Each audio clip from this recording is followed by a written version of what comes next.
Bem-vindos a todos, bem-vindos de volta ao programa. Sou o vosso anfitrião, Danny Haifong. Como podem ver, estou com o Scott Richer e Andrei Martinev, dois bons amigos do programa. Senhores, como estão os dois hoje? Que bom estar de volta convosco. Prazer. Certo. Pessoal, ambos são analistas geopolíticos, eles trabalham muito. O trabalho deles está na descrição do vídeo, onde podem encontrá-los. Mas vamos começar já. Então, o Donald Trump admitiu que a Rússia está vencendo a guerra, ou que, em essência, já venceu. Isso está causando alguma consternação, na verdade, uma grande consternação nos círculos da grande mídia ocidental.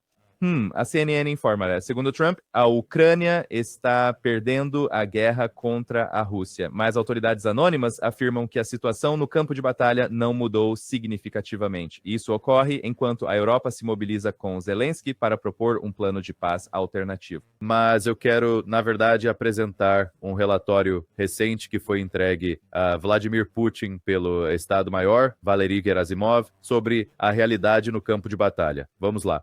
A operação envolveu 20 relatórios. Para contextualizar, pessoal, no campo de batalha, a Rússia tomou Seversk. Começaremos por aí. Esta era da descrição. A operação teve 28 grupos de assalto, o efetivo total de 84 soldados. Graças às ações corajosas demonstradas pelas tropas, meu esquadrão cumpriu a missão atribuída com o mínimo de baixas e está pronto para continuar a cumprir os objetivos da Operação Militar Especial.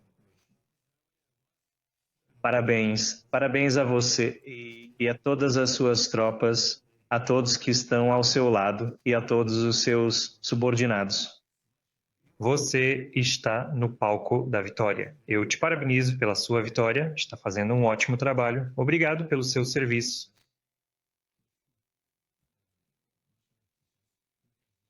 E agora, por favor, mude de local. Então, eu precisava tocar isso, Scott, porque isso mostra que Vladimir Putin está muito por dentro de como esta guerra ou este conflito, esta operação militar especial realmente funciona. Então, Scott, vamos começar com você. O que está realmente acontecendo no campo de batalha? Porque Donald Trump aparentemente admitiu que há uma enorme vantagem russa aqui, enquanto a Europa e Zelensky estão fazendo o oposto, na verdade, propondo coisas que são mudanças para um plano de paz que ainda está muito em aberto para negociação do lado russo. Mas eles estão tentando mudá-lo para torná-lo ainda pior do que já é. Qual é a realidade? Talvez pudesse falar sobre Seversk também e a situação lá. Consigo. Quer dizer, a realidade é que a Rússia está ganhando a guerra. Quer dizer, acho que podemos projetar que a Rússia venceu a guerra. Está tudo acabado. Só resta a morte. E a maioria das mortes futuras será dos ucranianos. O que é que mudou, afinal? Você sabe, havia um determinado grupo de conselheiros dentro do círculo mais íntimo de Trump. Pausa.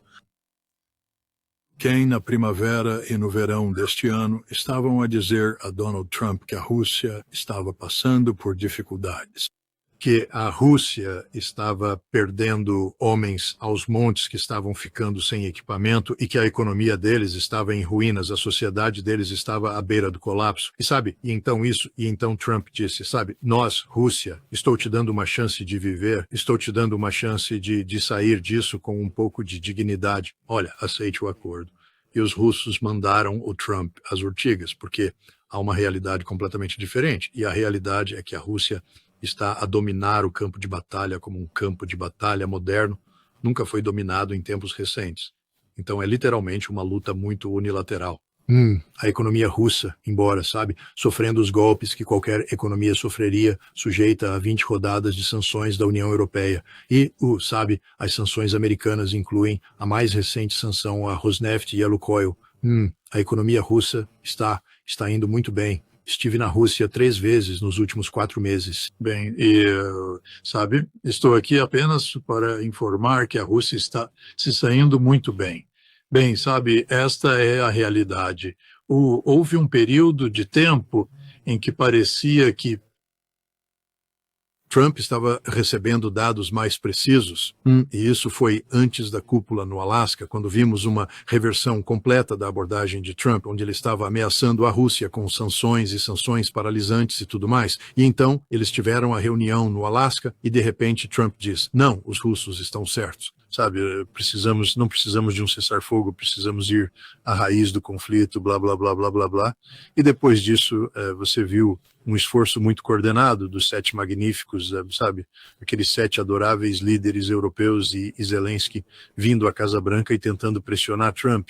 E eu acho que o Alasca revigorou pessoas como Keith Kellogg e outros que têm propagado mentiras e distorções, e eles voltaram aos ouvidos de Trump, e de repente Trump está de volta a dizer que a Rússia está fraca, perdendo mão de obra, etc.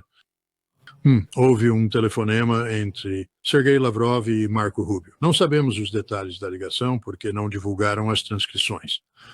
Os russos são sempre diplomáticos e circunspectos, mas aparentemente Lavrov simplesmente detonou Marco Rubio na lata, sabe, onde Rubio dizia para aceitar, ou Labrador, para encarar a realidade. A realidade é que nada do que seu presidente diz é verdade. Tudo o que o meu presidente diz é a verdade. Estamos a vencer esta guerra e já não nos importamos convosco. Não podemos lidar com uma América tão afastada da realidade a ponto de ser ridícula. Vamos simplesmente vencer esta maldita guerra. E quando a leitura foi mostrada a Trump, foi um momento de clareza. E, de repente, Keith Kellogg é afastado e Trump adota uma abordagem diferente, baseada na realidade. Trump reconhece que a Rússia está vencendo, porque esta é a verdade. Uma vez que você elimina Keith Kellogg, sabe, dados factuais podem chegar ao presidente. E o presidente está agora sendo informado sobre a realidade de que as proporções de baixas estão distorcidas de forma desproporcional a favor da Rússia. Que o exército ucraniano está sem homens, literalmente, sem homens. Eles vão perder território a uma velocidade que você não vai reconhecer o mapa, porque não tem mais ninguém para defender a linha. A queda de Siversky trouxe consigo mais baixas. Lê-se os números de baixas russas todos os dias em todos os diferentes setores. 1.400 ucranianos, 2.500 ucranianos, sabe? 1.200 ucranianos. E se você somar tudo isso, você pensa, é como se fossem 10 mil homens perdidos por dia. E assim, sabe? Isso é insustentável, essa é a realidade. Donald Trump está reconhecendo esta realidade e acho que ele refletiu, entretanto, falando de pessoas que não importam mais, Zelensky e os europeus vivem num universo alternativo. Eles conseguem influenciar a imprensa. Assim, a história de pura porcaria de Jim Sciutto, que é completamente inventada do nada. Mas este é o trabalho dos propagandistas agora, criar uma percepção da viabilidade da Ucrânia para que os Estados Unidos e a Europa continuem a apoiar a Ucrânia. Porque uma vez que a verdade é conhecida, uma vez que você descobre a realidade, que esta guerra não pode ser vencida e não será vencida, não importa o que, você tende a parar de investir. E isso seria, claro, o fim da Ucrânia da noite para o dia. E é para onde estamos indo agora. Um reconhecimento crescente por parte daqueles que apoiaram a Ucrânia de que quaisquer outros investimentos serão em vão. A Europa faz uma última tentativa desesperada para obter os bens russos apreendidos. Isso vai falhar. A Europa não consegue financiar o orçamento ucraniano em análise pela Rada. Se não há dinheiro, não há orçamento. E sem orçamento, não há governo. E estamos a observar um colapso social e político a acontecer em simultâneo com o colapso militar que já está em curso. Sim, Andrei, qual é a sua perspectiva sobre toda essa situação? Talvez possa também abordar a importância de Siversky e o que isso representa para a Rússia no seu atual... Sim, o Scott praticamente cobriu tudo de forma excelente, quer dizer, o que seria de esperar dele, na verdade. Mas, então, só posso acrescentar que foi a questão de enviar Driscoll e o secretário do Exército e o chefe do Estado-Maior do Exército do General George para Kiev, obviamente, para ver o que estava acontecendo. E então, de repente, Driscoll aparece dizendo coisas que na época eram tipo, meu Deus, eles estão perdendo. Ele registrou isso publicamente. E a questão é que o o senhor Kellogg, o senhor Kim, todos esses eles são generais incompetentes, são maus perdedores que nunca ganharam nada na vida.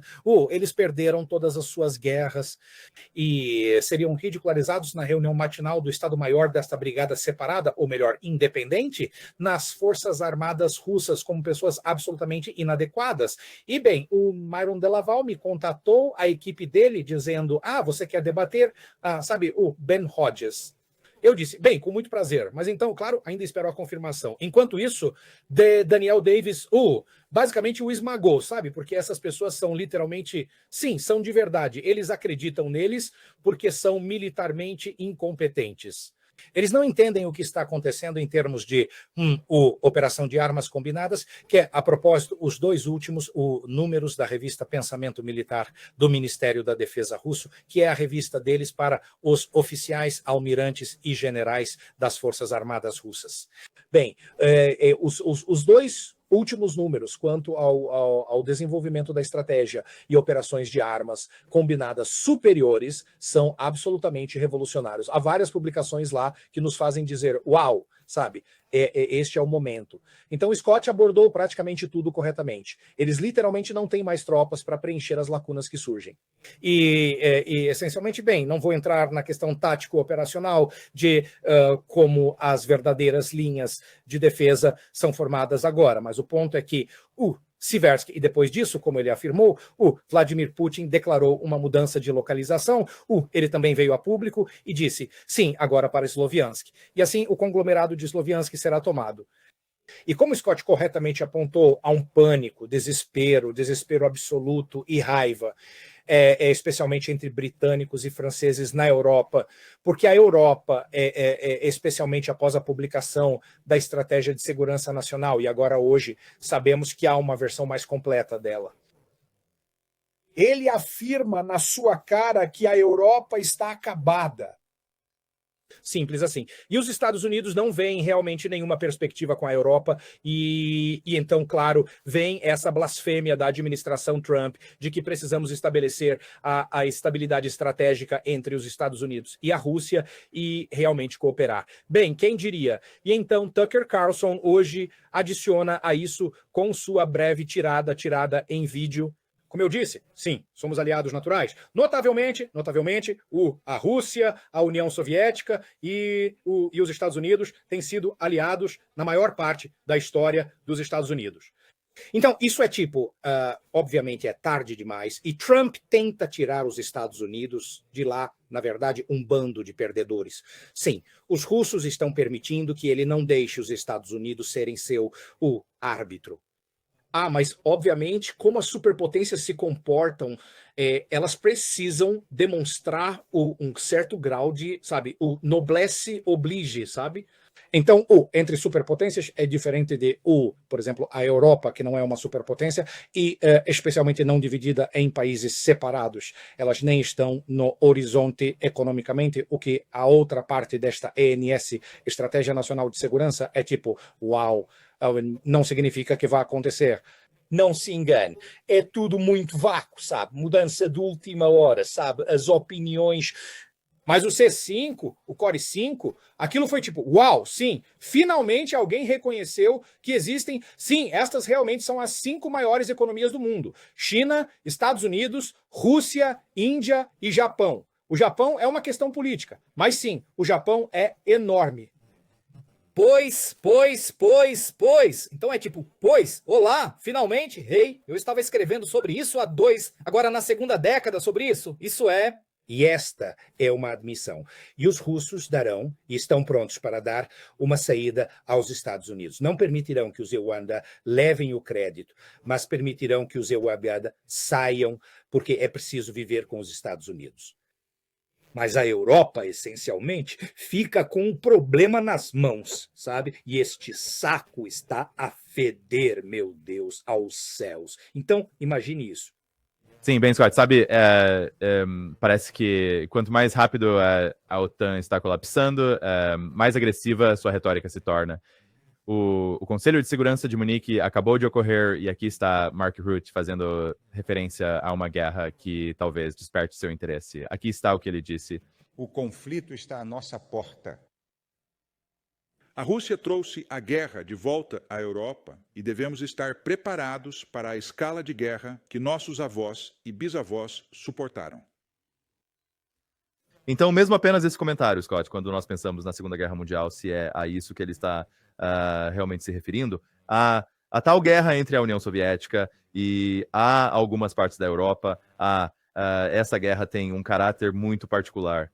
Mas, Scott, sua reação a essa dinâmica de que quanto mais rápido a OTAN colapsa, mais agressiva ela se torna na retórica, e até você mencionou os ativos, a tentativa de apreender bens, etc. Ou sua análise disso, quer dizer, a OTAN se meteu numa enrascada e tanto aqui?